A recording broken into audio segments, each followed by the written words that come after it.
السلام عليكم ورحمة الله وبركاته. الحمد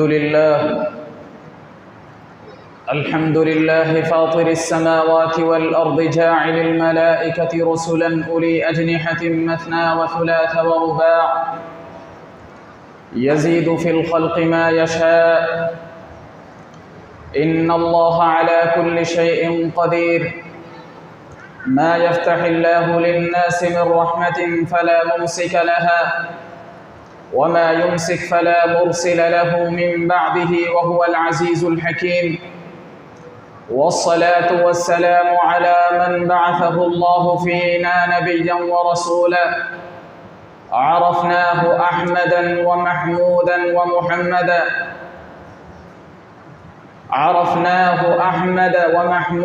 ومحمدا ومن الله علينا ببعثه ووصفه في كتابه المنزل على رسوله برؤوف ورحيم، كما قال الله عز وجل في كتابه المبين: لقد جاءكم رسول من أنفسكم عزيز عليه ما عنتم حريص عليكم بالمؤمنين رؤوف رحيم। আল্লাহ রব্বুল জালালের অসংখ্য অগণিত শুকরিয়া, যিনি আসমান ও জমিন সৃষ্টি করেছেন, যিনি 2 2 3 3 4 4 ডানা বিশিষ্ট বার্তাবাহক ফেরেশতা তৈরি করেছেন, যিনি ফেরেশতাদেরকে বার্তাবাহক বানিয়েছেন, বাণীবাহক বানিয়েছেন। যেই ফেরেশতাদের কেউ কেউ ছিল 2 2 ডানার অধিকারী, কেউ ছিল 3 3 ডানার অধিকারী, কেউ কেউ 4 4 ডানার অধিকারী। আল্লাহ তাআলা তার সৃষ্টির মাঝে যেমন চান, যেভাবে চান বৃদ্ধি করতে পারেন। নিঃসন্দেহে আল্লাহ প্রতিটা বস্তুর উপর সর্বময় ক্ষমতার অধিকারী। আল্লাহ রাব্বুল আলামিন মানুষের জন্য যে রহমতের দরজা উন্মুক্ত করে দেন, সেটাকে আটকানোর কেউ নেই। আর আল্লাহ রাব্বুল আলামিন মানুষের জন্য যে রহমতের দরজা আটকিয়ে দেন, সেটাকে প্রবাহিত করারও কেউ নেই, কেউ সেটা প্রবাহিত করতে পারে না। তিনি হচ্ছেন মহাপরাক্রমশালী, তিনি হচ্ছেন মহাপ্রজ্ঞাময়। দরুদ ও সালাম সেই সত্তার উপর যাকে আল্লাহ আমাদের মাঝে নবী ও রাসূল হিসাবে প্রেরণ করেছেন, যাকে আমরা চিনি আহমদ নামে, যাকে আমরা চিনি মাহমুদ নামে, যাকে আমরা চিনি মুহাম্মদ সাল্লাল্লাহু আলাইহি ওয়াসাল্লাম এই নামে। আল্লাহ রাব্বুল আলামিন আমাদের উপর মুহাম্মদ সাল্লাল্লাহু আলাইহি ওয়াসাল্লামকে আমাদের জন্য প্রেরণ করে আমাদের উপর অনুগ্রহ করেছেন। তিনি তার রাসূলের উপর নাযিলকৃত কিতাবে মুহাম্মদ সাল্লাল্লাহু আলাইহি ওয়াসাল্লামকে রাউফ এবং রহিম নামে, রাউফ এবং রহিম বিশেষণে অভিহিত করেছেন। রাউফ হচ্ছেন যিনি দয়াপরশ, রহিম যিনি পরম দয়ালু। যেমন আল্লাহ রাব্বুল আলামিন কোরআনে কারীমে বলেছেন: লাকাদ জাআকুম রাসূলুম মিন আনফুসিকুম আজিজুন আলাইহি মা আনিতুম হারিসুন আলাইকুম বিল মুমিনিনা রাউফুর রহিম। অবশ্যই তোমাদের কাছে একজন রাসূল এসেছেন তোমাদের মধ্য থেকে, যিনি তোমাদের ব্যথায় ব্যথিত হন, যিনি তোমাদের কষ্টে যিনি কষ্ট পান, যিনি তোমাদের কল্যাণে ব্যাকুল থাকেন, যিনি ঈমানদারদের ব্যাপারে পরম দয়ালু, যিনি খুবই দয়াপরশ, এমন একজন রাসূল তোমাদের কাছে এসেছেন। হামদ ও সালাতের পর সর্বাধিক বিশুদ্ধ বাণী হচ্ছে আল্লাহর কিতাব, সর্বোত্তম পথ প্রদর্শন হচ্ছে মুহাম্মদুর রাসূলুল্লাহ সাল্লাল্লাহু আলাইহি ওয়াসাল্লামের পথ প্রদর্শন। জগতের যত নিকৃষ্ট বিষয় রয়েছে, সর্বনিকৃষ্ট বিষয় হচ্ছে দ্বীনের মধ্যে নতুন কিছু আবিষ্কার করা। প্রত্যেক নব আবিষ্কৃত বিষয় যেটা দ্বীনের মাঝে আবিষ্কার করা হয়, সেটা হচ্ছে বিদআত। সকল বিদআত হচ্ছে ভ্রষ্টতা, সকল ভ্রষ্টতা এবং ভ্রষ্ট যারা সবাই জাহান্নামে নিক্ষিপ্ত হবে। আল্লাহ রাব্বুল আলামিন আমাদেরকে হেফাজত করুন। আমার উপস্থিত প্রিয় ঈমানদার ভাইয়েরা, আজ আমি আলোচনা করব শিরিক এবং মুশরিকদের সম্পর্কে। মহান আল্লাহ রাব্বুল আলামিন এবং তার রাসূল সাল্লাল্লাহু আলাইহি ওয়াসাল্লাম শিরিক এবং মুশরিকদের সম্পর্কে কি বলেছেন।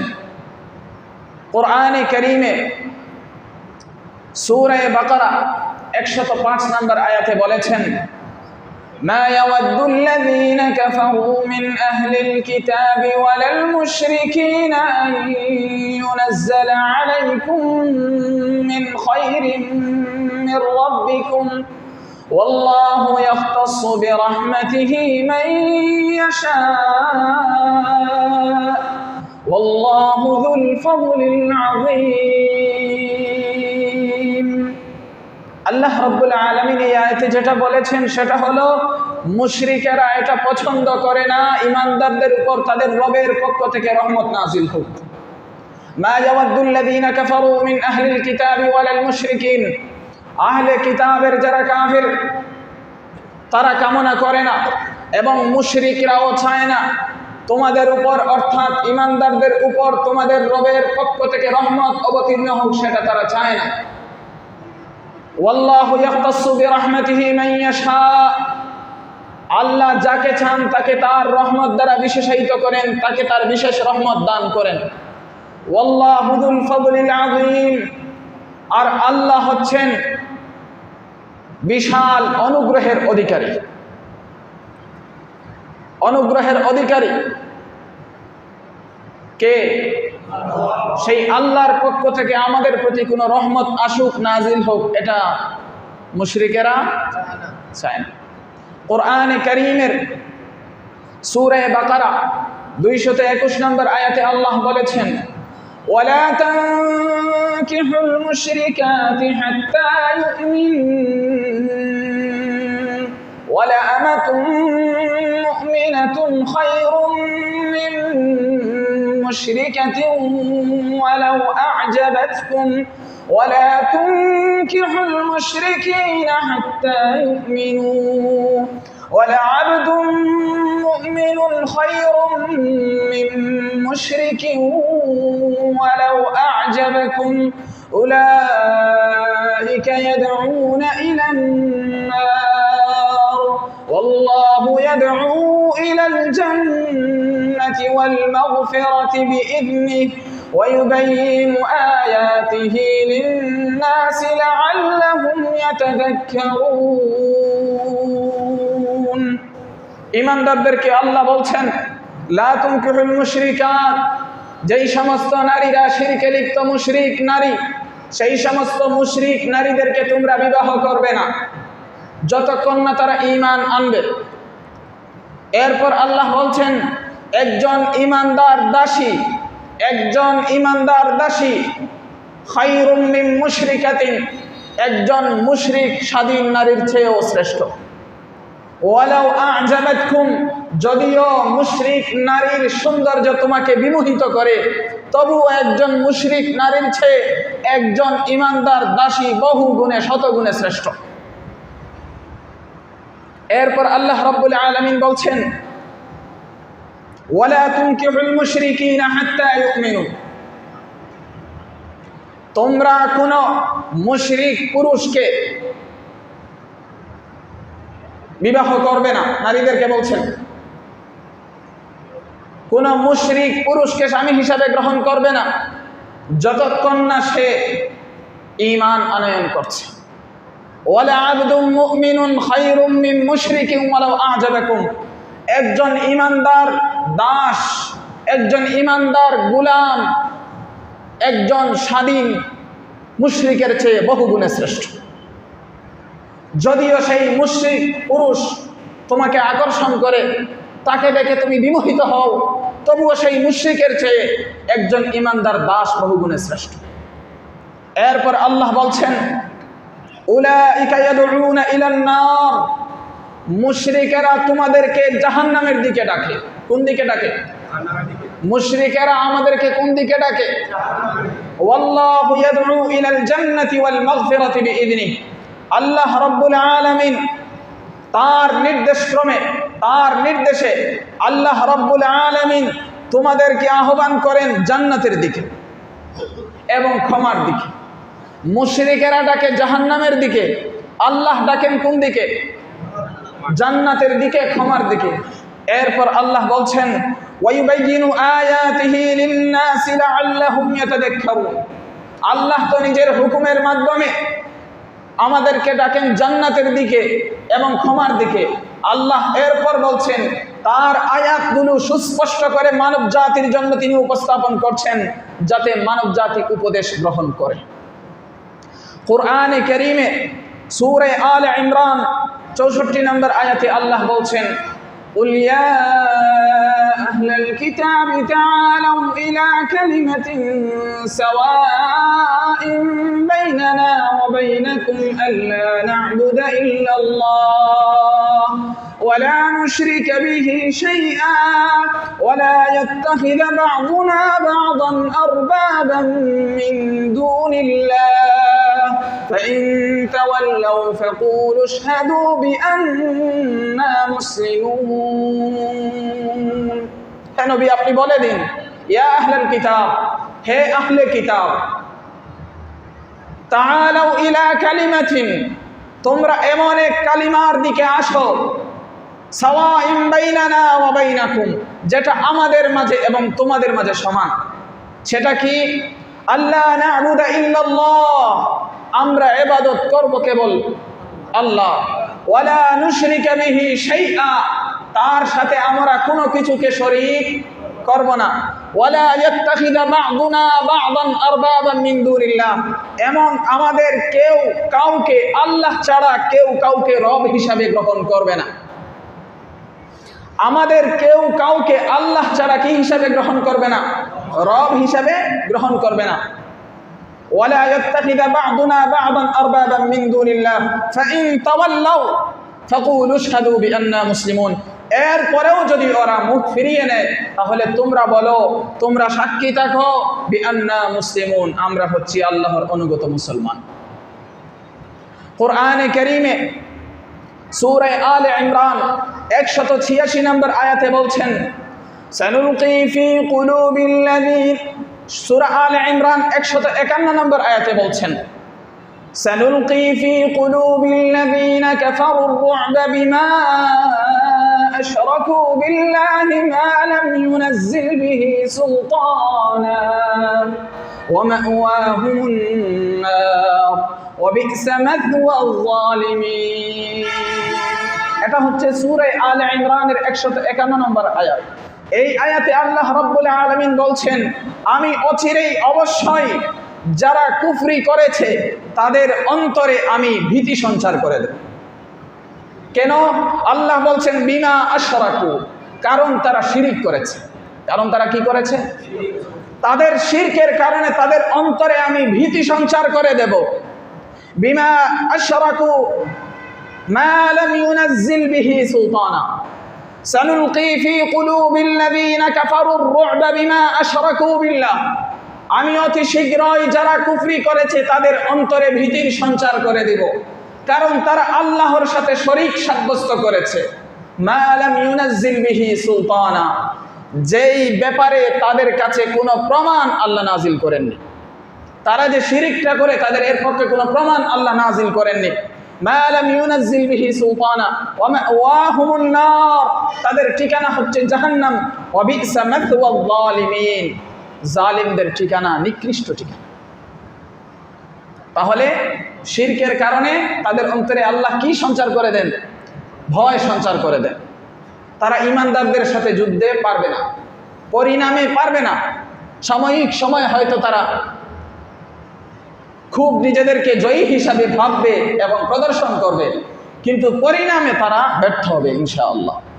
কুরআনে কারীমে সূরা আলে ইমরান 186 নম্বর আয়াতে আল্লাহ বলছেন, লাতুবলাউন্না ফি আমওয়ালিকুম ওয়া আনফুসিকুম ওয়া লাতাসমাউন্না মিনাল্লাযীনা উতুল কিতাবা মিন ক্বাবলিকুম ওয়া মিনাল্লাযীনা আশরাকু আযান কাসীরা ওয়া ইন তাসবিরু ওয়া তাত্তাকু ফাইন্না যালিকা মিন আযমিল উমুর।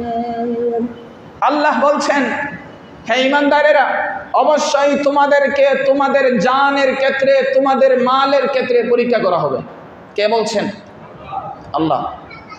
অবশ্যই অবশ্যই তোমাদেরকে পরীক্ষা করা হবে তোমাদের জানের ক্ষেত্রে, তোমাদের জনের ক্ষেত্রে এবং তোমাদের মাল সম্পদের ক্ষেত্রে। এরপর বলছেন ওয়ালা তাসমাউন্না মিনাল্লাযীনা উতুল কিতাবা মিন ক্বাবলিকুম ওয়া মিনাল্লাযীনা আশরাকু আযান কাসীরা, এবং তোমরা পূর্ববর্তী আহলে কিতাব যারা তাদের কাছে এবং যারা মুশরিক, যারা শিরকে লিপ্ত, তাদের কাছ থেকে তোমরা অশুভন কথা, খারাপ খারাপ কথা শুনবে। কে বলছেন? যারা আহলে কিতাব ইহুদিদের এবং যারা মুশরিক, ওরা আমাদেরকে খারাপ খারাপ কথা বলবে, আমরা শুনব। এটা পূর্বেরই ঘোষণা, এরকমই হবে। এরপর বলছেন ওয়ামিনাল্লাযীনা আশরাকু আযান কাসীরা, আহলে কিতাব এবং মুশরিকদের থেকে অনেক কষ্টদায়ক কথাবার্তা অনেক অনেক শুনবে, অনেক কষ্ট পাবে, অনেক কষ্টদায়ক কথাবার্তা শুনবে।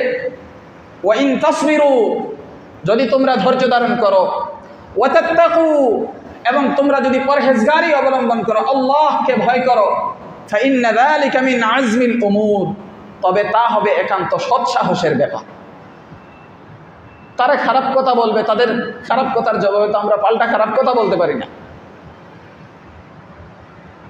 যদি ধৈর্য ধারণ করো এবং আল্লাহকে ভয় করো, তাহলে সেটা হচ্ছে একটা বিশাল সৎসাহসের ব্যাপার। কোরআনে কারীমে সূরা নিসা 48 নম্বর আয়াতে বলছেন ইন্নাল্লাহা লা ইয়াগফিরু আন ইউশরাকা বিহি ওয়া ইয়াগফিরু মা দুনা যালিকা লিমান ইয়াশা ওয়া মান ইউশরিক বিল্লাহি ফাকাদ ইফতারা ইসমান আযীমা।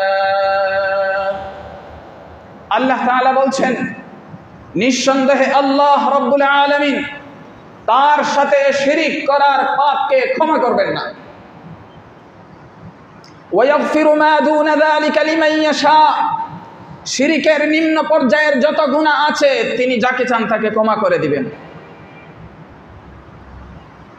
ওয়া মান ইউশরিক বিল্লাহ, আর যারা আল্লাহর সাথে শিরিক করে, আল্লাহর অংশীদার সাব্যস্ত করে, ফাকাদ ইফতারা ইসমান আযীমা, সে যেন অবশ্যই অপবাদ আরোপ করল, বড় অপবাদ।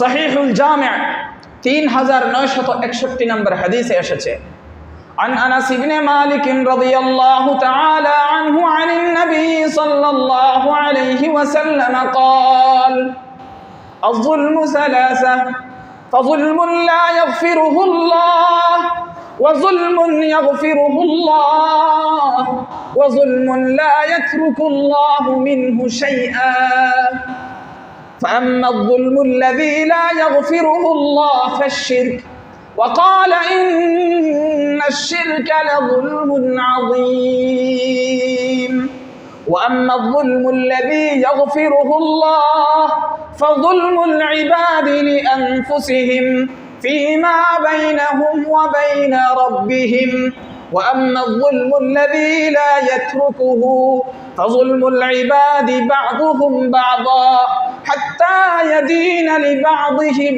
من بعض। আনাস ইবনে মালিক রাদিয়াল্লাহু তাআলা আনহু থেকে বর্ণিত, নবী করিম সাল্লাল্লাহু আলাইহি ওয়াসাল্লাম বলেন, জুলুম হচ্ছে 3 প্রকার। জুলুম কয় প্রকার? সবাই বলেন, জুলুম কয় প্রকার? 3 প্রকার। 1 নম্বর প্রকারের জুলুম যেটা আল্লাহ ক্ষমা করবেন না, এটাই সিদ্ধান্ত। নাম্বার 2, যেই জুলুম আল্লাহ চাইলে ক্ষমা করবেন। নাম্বার 3, যেই জুলুমের থেকে আল্লাহ কোনো কিছু ছাড়বেন না। 1 নম্বর জুলুমের প্রকার আল্লাহ ক্ষমা করবেন না। 2 নম্বর প্রকার আল্লাহ ইচ্ছা করলে ক্ষমা করে দিবেন। 3 নম্বর প্রকার আল্লাহ এই জুলুম থেকে কোনো কিছু ছাড়বেন না। ক্ষমা করবেন না সেটা বলেন নাই, বলছেন ছাড়বেন না। এরপর নবীজি সাল্লাল্লাহু আলাইহি ওয়াসাল্লাম বলেন প্রথম প্রকারের বিষয়ে, فَأَمَّا الظُّلْمُ الَّذِي لَا يَغْفِرُهُ اللَّهُ فَالشِّرْكُ, যেই জুলুম আল্লাহ ক্ষমা করবেন না সেটা হচ্ছে শিরক। সেটা কি? কোরআনে কারিমে আল্লাহ বলেছেন, ইন্নাশ শিরকা লাযুলমুন আযীম, নিঃসন্দেহে শিরিক হচ্ছে বড় জুলুম, মহাপাপ। আল্লাহর সাথে শরীক সাব্যস্ত করার যেই জুলুম, এই জুলুম আল্লাহ ক্ষমা করবেন না। এরপরে ওয়াম্মা যুলমুল্লাযী ইয়াগফিরুহুল্লাহ ফাযুলমুল ইবাদি লিআনফুসিহিম ফীমা বাইনাহুম ওয়া বাইনা রাব্বিহিম, যে জুলুম আল্লাহ ক্ষমা করে দিতে পারেন সেটা হচ্ছে আল্লাহ এবং বান্দার মাঝে যেটা বান্দা আল্লাহর হক আদায় না করে নিজের উপর জুলুম করেছে, সেই জুলুম আল্লাহ চাইলে ক্ষমা করে দিতে পারেন। وأما الظلم الذي لا يتركه من الله شيئا لا يتركه الله منه شيئا, আর তৃতীয় প্রকার জুলুম যেটা আল্লাহ কিছু পরিমাণও ছাড়বেন না, সেটা হচ্ছে যুলমুল ইবাদ বাযুহুম বাযা হাত্তা ইয়াদিনা লিবাযিহিম মিন বাযা। সেটা হচ্ছে এক বান্দার পক্ষ থেকে আরেক বান্দার উপর যে জুলুম হয়, একজন আরেকজনের যে অধিকার নষ্ট করে, সেই জুলুম আল্লাহ ছাড়বেন না যতক্ষণ না একে অপর থেকে প্রতিশোধ নেবে, যতক্ষণ না একে অপরের কাছে নথি স্বীকার করবে, যতক্ষণ না একে অপরের অধিকার একে অপরের কাছে চাইবে এবং পাইবে, ততক্ষণ আল্লাহ ছাড়বেন না। যখন অধিকার পেয়ে যাবে, যখন পরস্পরের প্রতিশোধ হয়ে যাবে, তখন ছাড় দেওয়া হবে, ছেড়ে দেওয়া হবে। 3 প্রকার জুলুম বুঝছেন তো? আমার আলোচনার বিষয় হলো প্রথম প্রকার, যেই জুলুম আল্লাহ ক্ষমা করবেন না, সেটা হচ্ছে কি? শিরিক। সেটা কি? শিরিক। কোরআনে কারীমে সূরা নিসা এই ধরনেরই আরেকটা আয়াত, ইন্নাল্লাহা লা ইয়াগফিরু আন ইউশরাকা বিহি ওয়া ইয়াগফিরু মা দুনা যালিকা লিমান ইয়াশা ওয়া মান ইউশরিক বিল্লাহি ফাকাদ যাল্লা যালালান বাঈদা। সূরা নিসা 116 নম্বর আয়াত, আগেরটা ছিল সূরা নিসা 48 নম্বর আয়াত। আল্লাহ তাআলা সূরা নিসার 116 নম্বর আয়াতে বলছেন, নিঃসন্দেহে আল্লাহ ক্ষমা করবেন না তার সাথে শরীক করা, শিরিক করা। ওয়া ইয়াগফিরু মা দুনা যালিকা লিমান ইয়াশা, এছাড়া যাকে ইচ্ছা তিনি ক্ষমা করবেন। ওয়া মান ইউশরিক বিল্লাহ, যে বা যারা আল্লাহর সাথে শরীক করলো, ফাকাদ যাল্লা যালালান বাঈদা, সে তো সুদূর ভ্রান্তিতে নিক্ষিপ্ত হলো। কোরআনে কারীমের এই যে আয়াতগুলো, এই সমস্ত আয়াত দ্বারা কি বুঝতে পারছেন? শিরিকের ভয়াবহতা কি অনুভব করতে পারছেন? যে আল্লাহ তাআলা যে কোনো পাপ চাইলে ক্ষমা করে দিতে পারেন, কিন্তু শিরিক হচ্ছে এমন পাপ যেটা আল্লাহ কি করবেন না? ক্ষমা করবেন না। কোরআনে কারীমের এই যে আয়াত, এই আয়াতের ব্যাপারে আলী ইবনে আবি তালিব রাদিয়াল্লাহু তাআলা আনহুর একটা বক্তব্য এসেছে, যেটা সুনানুত তিরমিজির 3037 নম্বর হাদিসে এসেছে। অবশ্য সনদে একটু সমস্যা আছে। ইমাম তিরমিজি রহমতুল্লাহি আলাইহি বলেছেন, হাদা হাদিসুন গরীব, এগুলো আপনাদের বোঝার বিষয় না। আলী ইবনে আবি তালিব রাদিয়াল্লাহু তাআলা আনহু কি বলছেন? তিনি বলছেন, মা ফিল কুরআনি আয়াতুন আহাব্বু ইলাইয়া মিন হাদিহিল আয়া ইন্নাল্লাহা লা ইয়াগফিরু আন ইউশরাকা বিহি ওয়া ইয়াগফিরু মা দুনা যালিকা লিমান ইয়াশা। আলী বিন আবি তালিব রাদিয়াল্লাহু তাআলা আনহু বলছেন, কোরআনের মাঝে যত আয়াত আছে সবচেয়ে প্রিয় আয়াত হলো এই আয়াত যেখানে আল্লাহ বলেছেন, ইন্নাল্লাহা লা ইয়াগফিরু আন ইউশরাকা বিহি ওয়া ইয়াগফিরু মা দুনা যালিকা লিমান ইয়াশা। আল্লাহ তাআলা তার সাথে শিরিক করাকে ক্ষমা করবেন না, এছাড়া যাকে ইচ্ছা তিনি তাকে কি করে দিতে পারেন? ক্ষমা করে দিতে। এই আয়াতটা উনি বলছেন আমার কাছে সবচেয়ে প্রিয় আয়াত। সব আয়াতই তো প্রিয়, সর্বাধিক প্রিয় আয়াত হলো এইটা। আমার প্রিয় বন্ধুগণ, নিঃসন্দেহে আমি আপনাদেরকে আল্লাহর দিকে আহ্বান করছি। আল্লাহর কিতাব দ্বারা, তার বিশুদ্ধ ব্যাখ্যা দ্বারা এবং রাসূলুল্লাহ সাল্লাল্লাহু আলাইহি ওয়াসাল্লামের সুন্নাহ দ্বারা আপনাদেরকে উপদেশ দিচ্ছি। আমি আপনাদের কাছে তাই পৌঁছাচ্ছি যা আল্লাহ নাজিল করেছেন তার প্রিয় মুহাম্মদ সাল্লাল্লাহু আলাইহি ওয়াসাল্লামের উপর। আমরা দারোগা নই যে যা বলবো আপনাদেরকে তা মানতে বাধ্য করাতে পারবো, কিন্তু আমাদের দায়িত্ব হলো সুস্পষ্ট বার্তা পৌঁছে দেওয়া। মানার দায়িত্ব আপনাদের। শিরিক থেকে দূরে থাকবেন নাকি শিরিকের কাছে যাবেন? কথা বলেন, শিরিক থেকে দূরে থাকবেন নাকি শিরিকের কাছে যাবেন? যদি আমাদের দেশীয় প্রচলিত রাজনীতিতে জড়ান তাহলে দাপে দাপে শিরিকের ভিতরে ঢুকবেন। আমি অনেক আগেই বলেছি, আমাদের দেশের প্রচলিত গণতন্ত্র, সমাজতন্ত্র, সেকুলারের রাজনীতি, এগুলো হচ্ছে একটা ইমানদারকে ছলে বলে কলে কৌশলে ইমান থেকে জাহান্নামের দিকে, কুফরের দিকে, শিরকের দিকে নিয়ে যাওয়ার রাজনীতি। সরাসরি অ্যাটাক করতে পারবো না, কিন্তু এটার কাজই হচ্ছে এটা। যাদের আক্কেল জ্ঞান আছে বুঝবেন, শুধু এটাই কি রাস্তা? শুধু এটা না, এটা একটা। এটা কেন বলি? কারণ এটার সাথে ক্ষমতার সম্পৃক্ততা, এটা থেকে সতর্ক করতে মানুষ ভয় পায়। এই জায়গা থেকে আমরা যদি আলিম ইমামরা যদি আমরা সতর্ক না করি, তাহলে কে করবে? এই জন্য আমরা বলছি। এরপরে আছে কবর, মাজার, এগুলাকে কেন্দ্র করে শিরকের ব্যবস্থাপনা আছে। এরপরে আছে আশপাশের মুশরিকদের উৎসবকে কেন্দ্র করে শিরকের ব্যবস্থাপনা, নানানভাবে শিরকের ব্যবস্থাপনা আছে। এরপরে আমাদের মাঝে বিভিন্ন ভুল ভ্রান্তি আছে, যেগুলোর দ্বারা শিরকের ব্যবস্থাপনা চলতে থাকে। এই জন্য সবসময় আপনার আমার চিন্তা থাকতে হবে, আমার দ্বারা যেন আল্লাহর সাথে কোনো কিছুতে শিরিক না হয়। এর কেমনে বুঝবো? এটা বোঝার জন্য বিশুদ্ধ জ্ঞান দরকার, কোরআন সুন্নাহর জ্ঞান দরকার। ঈমান শিখতে হয়। ঈমান কি করতে হয়? শিখতে হয়। ঈমানের প্রশিক্ষণ লাগে। আমরা ঈমান শিখি না। মহল্লায় মহল্লায় আমাদের মসজিদ আছে, মহল্লায় মহল্লায় আমাদের ইমাম আছে, মহল্লায় মহল্লায় আমাদের ওয়াজ নসিহত আছে,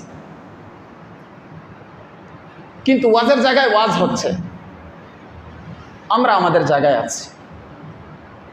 এবং ঈমানের বিভিন্ন বিষয় আছে যেগুলো মনোযোগ সহকারে শুনতে হয়। শুধু শুধু জুমার বয়ান দ্বারা এগুলো কভার করা যায় না। এই জন্য প্রত্যেক মহল্লার মসজিদের ইমামের তত্ত্বাবধানে ঈমানের প্রশিক্ষণ দরকার। ইমামের তত্ত্বাবধানে ঈমানের প্রশিক্ষণ দরকার এবং শিরিক চিনা দরকার। আলহামদুলিল্লাহ আমাদের মহল্লায় আমরা ব্যবস্থাপনা করি। প্রতি সপ্তাহে বিভিন্ন সময় আলোচনা চলছে। এর মাঝে প্রতি শুক্রবারে মাগরিবের পরেও আলোচনা হয়। ঈমানকে কেন্দ্র করে ধারাবাহিক আলোচনা চলতে থাকে, চলবেও ইনশাআল্লাহ। আপনারা এই মহল্লার মানুষ নিজেরা নিজেদের ঈমানকে মজবুত করার জন্য, ঈমানকে চেনার জন্য, শিরিক থেকে বাঁচার জন্য এই আলোচনাগুলোতে বসার চেষ্টা করবেন। আর জুমার দিনে যে আলোচনাগুলো হয় শোনার চেষ্টা করবেন। আপনি আসবেন 1টা বাজে 1:30 বাজে, বছরের পর বছর, এগুলো আপনার জন্য উচিত না। তাহলে ইমাম রাখছেন কেন? খতিব রেখেছেন কেন? টাকা খরচ করেই তো। একজন ইমাম খতিব রাখলেন, মাসের পর মাস তাকে খাবার খাওয়াচ্ছেন, মাসের পর মাস সবাই মিলে তাকে বেতন দিচ্ছেন, অথচ যেই উদ্দেশ্যে রাখলেন সেই উদ্দেশ্য আপনার হাসিল করলেন না। কি হলো? এজন্য আমাদেরকে এই দ্বীনি মজলিসগুলোতে বসতে হবে, ঈমানকে যাচাই করতে হবে, ঈমানকে নবায়ন করতে হবে। পারবো তো ইনশাআল্লাহ? আল্লাহ তাআলা আমাদেরকে হেফাজত করুন। তবে মূলনীতি কিছু কিছু বলে দিলাম। ঈমানকে বাঁচানোর অনেকগুলো কাজ আছে। এর একটা কাজ হচ্ছে প্রচলিত গণতন্ত্র, সমাজতন্ত্র, জাতীয়তাবাদ, এই জাতীয় রাজনীতির সাথে নিজেদেরকে জড়াবেন না, জড়াবেন না, জড়াবেন না। কবরে গিয়া যদি বলেন, ও আল্লাহ হুজুররা তো 100 ভাগে বাঘ ছিল, আল্লাহ বলবেন তোরে তো আমি এটা জিজ্ঞেস করি নাই, তোকে বলেছি মা দীনুকা, তোর দিন কি, মার রব্বুকা, তোমার রব কে, ওমান নবিয়ুক, তোমার নবীকে। আমি তোমার এই প্রশ্ন করছি, আমি জিজ্ঞেস করি নাই তোমার হুজুর কয় দলে বিভক্ত ছিল। তোমার হুজুর 10 দলে বিভক্ত ছিল বলে তুমিও দলাদলিতে লিপ্ত হতে হবে, এটা তুমি কোথায় পেয়েছো? আমি বারবার বলছি দলাদলিতে লিপ্ত হবেন না। ঈমানের উপর ইস্তেকামত থাকেন, অটল অবিচল থাকেন। পায়ে ধরে বলতে হয়, পায়ে ধরে বলবো। একই এলাকার মুসলমান শত শত ভাগে বিভক্ত হবেন না। আপনাদের পরিচয় মুসলমান, দুনিয়াতেও পরকালেও। সাম্মাকুমুল মুসলিমিন, আমাদের নাম ইব্রাহিম আলাইহিস সালাম, মুসলমান রেখেছেন, অন্য নাম রাখেন নাই। স্বার্থের জন্য এগুলো করবেন না। এরপরেও যদি করেন এর দায়ভার আপনার। আল্লাহ রাব্বুল আলামিনের আদালতে আপনাকে অবশ্যই জবাব দিতে হবে, বিশেষ করে এই এলাকার মানুষের জবাব দিতে হবে। কারণ এই এলাকার মানুষকে আমি পরিষ্কারভাবে বলেছি, বছরের পর বছর বলেছি, দিনের পর দিন বলেছি, মাসের পর মাস বলেছি, যখন সাক্ষাৎ হয়েছে তখন বলেছি তোমরা দলাদলিতে লিপ্ত হয় না। তোমাদের পরিচয় ঈমানের ভিত্তিতে পরিচয়, তোমাদের পরিচয় ইসলামের ভিত্তিতে পরিচয়, তোমাদের পরিচয় তাকওয়ার ভিত্তিতে পরিচয়, তোমাদের পরিচয় দলের ভিত্তিতে নয়, তোমাদের পরিচয় গণতন্ত্রের ভিত্তিতে নয়, তোমাদের পরিচয় সমাজতন্ত্রের ভিত্তিতে নয়, তোমাদের পরিচয় জাতীয়তাবাদের ভিত্তিতে নয়, তোমাদের পরিচয় সেকুলারিজম, ধর্মনিরপেক্ষতার ভিত্তিতে নয়, তোমাদের পরিচয় হচ্ছে ইসলামের ভিত্তিতে, ঈমানের ভিত্তিতে, তাকওয়ার ভিত্তিতে। দিবে, এর বাহিরে যদি এই এলাকার মানুষ যায় অবশ্যই অবশ্যই অবশ্যই তাদেরকে আল্লাহর আদালতে জবাবদিহি করতে হবে। আমি পাপী হলেও আদালতের এক জায়গায় দাঁড়াবো, আর এই এলাকার মানুষ যারা এগুলোতে লিপ্ত হবে তারাও এক সাইডে দাঁড়াবে এবং আল্লাহর আদালতে এটার বিচার হবে ইনশাআল্লাহ। কারণ দিন থেকে বলছি, এগুলো আমাদেরকে ধ্বংস করে দিচ্ছে, আমাদেরকে জাহান্নামের পথের দিকে নিয়ে যাচ্ছে, এগুলো আমাদেরকে লম্পট বানাচ্ছে, এগুলো আমাদেরকে অন্যায়কারী বানাচ্ছে, এগুলো আমাদেরকে জালিম বানাচ্ছে, এগুলো আমাদেরকে সন্ত্রাসী বানাচ্ছে, এগুলো আমাদেরকে হেদায়েত দেয় নাই, এগুলো আমাদেরকে সঠিক পথ দেখায় নাই, এগুলো আমাদেরকে শিরকের পথে নিয়ে গেছে। এবং বছরের পর বছর নামাজ পড়ার পরেও মৃত্যুর সময় শিরকে লিপ্ত হয়ে মৃত্যুবরণ করছে মানুষ, খবর রাখছে না। নেতা তখন খবরে গিয়ে আল্লাহর আদালতে আমার পক্ষ হয়ে দাঁড়াবে না। এজন্য বারবার বলছি, আপনাদের রাজনীতি এগুলো নয়, আপনাদের রাজনীতি হচ্ছে মুহাম্মদ সাল্লাল্লাহু আলাইহি ওয়াসাল্লামের রাজনীতি, যেটা আপনাকে শিখতে হবে, যেটা আপনাকে অর্জন করতে হবে, এটা শিকার বিষয়। আল্লাহ আমাদের সবাইকে তৌফিক দান করুন। আমার প্রিয় ভাইয়েরা, আমার আলোচনা হচ্ছে শিরিক এবং মুশরিকদের সম্পর্কে। কি করছি আলোচনা? শিরিক এবং মুশরিকদের সম্পর্কে। আলোচনা তো অনেক কিছুই করা যায়, এতক্ষণ যে আলোচনা করছি এগুলোতে কি বুঝছেন? শিরিক খুব বালা জিনিস। হ্যাঁ, শিরিক খুব ভালো জিনিস। যারা শিরকে লিপ্ত তারা খুব ভালো বন্ধু। তাদের সাথে ভালোবাসা তৈরি করতে হবে, তাদের সাথে আন্তরিকতা রাখতে হবে, হ্যাঁ, তাদের সাথে অন্তরঙ্গ বন্ধুত্ব তৈরি করতে হবে। কিন্তু আমার কথার অর্থ কি এই তাদের সাথে যত্রতত্র মারামারি করতে হবে? তোমার সাথে আমার মারামারিরও দরকার নেই, তোমার সাথে আমার বন্ধুত্বেরও দরকার নেই। তুমি তোমার পথে চলো, আমি আমার পথে চলো। বাদ বাকি কেউ যদি আমার সাথে গায়ে পড়ে লাগে সেটার তো জবাব যে কেউ দিবে, এটা স্বাভাবিক ব্যাপার। তো আমার সাথে কেউ গায়ে পড়ে লাগছে না, আমার তার লোকে লাগার দরকার নেই। বন্ধুত্বর অর্থ তো এটা নয়, সম্প্রীতির অর্থ তো এটা নয় তার আদর্শ আমাকে গ্রহণ করতে হবে। সম্প্রীতির অর্থ তো এটা নয় তার আদর্শ সমুন্নত করার জন্য আমাকে সংগ্রাম করতে হবে। মুহাম্মদ সাল্লাল্লাহু আলাইহি ওয়াসাল্লাম শিরিক বাস্তবায়নের জন্য পৃথিবীতে আসেন নাই। মুহাম্মদ সাল্লাল্লাহু আলাইহি ওয়াসাল্লাম শিরিককে মূলোৎপাটন করার জন্য, শিরিক থেকে দুনিয়াকে শিরিকের কলুষতা থেকে মুক্ত করার জন্য এসেছে। সেই শিরিক সম্পর্কে আলোচনা করছি যে আল্লাহ রাব্বুল আলামিন এই শিরকের পাপ ক্ষমা করবেন না। আল্লাহ আমাদের সবাইকে এই শিরকের পাপ থেকে বেঁচে থাকার তৌফিক দান করুন। এবং শিরকের প্রকার নানানভাবে শয়তান যুগে যুগে নতুন নতুন পদ্ধতি আবিষ্কার করে, নতুন নতুন পদ্ধতি আবিষ্কার করে, যেগুলো বিচক্ষণ আলিম ছাড়া বোঝা মুশকিল হয়ে যায়। এই জন্য দিন আমাদের শিখতে হয়, ঈমান আমাদের শিখতে হয়। অনেকে বলে ইসলামে কি রাজনীতি নেই? আছে, তুমি রাজনীতি শিখো না, কোরআন পড়ো, অনুবাদটা পড়ো, বুঝবা কোরআনের রাজনীতি কি। নবীজির সিরাত, নবীজির জীবনী পড়ো, দেখবা নবীজির রাজনীতির পদ্ধতিটা কি।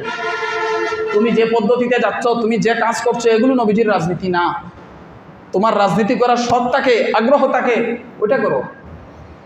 নবীজির সিরাত পড়ো, কোরআন খুলে পড়ো, আরবি পারো না বাংলা অনুবাদ পড়ো, ব্যাখ্যা বিশ্লেষণ পড়ো, দেখো আল্লাহ তাআলা কোন রাজনীতি করতে বলেছেন। তখন বুঝবা আরে এই রাজনীতি তো এটা শুধু মসজিদের বাহিরে না, এটা তো মসজিদের ভিতরেও আছে। কথা বুঝতে পারছেন? সেই রাজনীতিতে আমরা নাই। আমাদেরকে ইহুদিরা, খ্রিস্টানরা, মুশরিকেরা আমাদের রসুলের রাজনীতি থেকে সরিয়ে তাদের রাজনীতির বেড়াজালে আবদ্ধ করেছে এবং আমাদেরকে তাদের দাস বানিয়ে শত শত দলে ভাগ করেছে। তারা আমাদের উপর লাঠি ঘুরায়, হ্যাঁ, কিছুদিন আমাকে রাখবে ক্ষমতায়, কিছুদিন আপনাকে রাখবে ক্ষমতায়, কিছুদিন ওকে রাখবে ক্ষমতায়, আমাদেরকে গ্রুপ করাবে, গ্রুপ করিয়ে আমাকে দিয়ে আপনাকে মারবে, আপনাকে দিয়ে আমাকে মারাবে, আর সে তার ক্ষমতায় বহাল তবিয়তে থাকবে। তাদের শত শত বছর যাবে, তাদের ক্ষমতার কোনো পরিবর্তন হবে না। ক্ষমতার পরিবর্তন হবে শুধু আমাদের কোনো উন্নতি হবে না, না সামাজিক কোনো উন্নতি হবে, না রাষ্ট্রীয় কোনো উন্নতি হবে, অর্থগত কোনো উন্নতি হবে, কৃষ্টি কালচারগত কোনো দিকে উন্নতি হবে না। আমাদের উন্নতি হবে কোন দিকে জানেন? উপর দিকে, নিচের দিকে, দাসত্বের দিকে উন্নতি হবে। আগে দাস কম ছিলাম, এখন আরো দাসত্ব বেশি বাড়বে। এখন দাসত্ব করার জন্য আগে একজন পায়ে পড়তো, এখন 10 জন দাসত্ব করার জন্য পায়ে পড়বে ওদের কাছে। এই জন্য বলছি, আপনারা শিরক থেকে বাঁচার জন্য অনেকগুলো কাজ করতে হবে। এর মাঝে একটা হলো প্রচলিত রাজনীতির সাথে জড়াবেন না। পারবেন তো ইনশাআল্লাহ? এটা আমি যেই মুখে বলছি এটাই হলো বাস্তবতা। তুমি খুঁজো, তুমি পড়ো। তুমি আমার সাথে তর্ক করতে আসলে ভিতরে মাল নিয়ে তর্ক করতে আসো, মূর্খের মতো আলোচনা করতে আসবে না, জবান থেকে কোনো উত্তর পাবে না। জ্ঞানীকে নিয়ে তর্ক করতে হয়, আর জ্ঞানী ব্যক্তিরা কখনো তর্ক করে না। জ্ঞানী ব্যক্তিরা কি করে না? তর্ক করে না। সত্য যারা জানতে চায় তারা বলে কোথায় আছে একটু দেখিয়ে দিন, ব্যাস।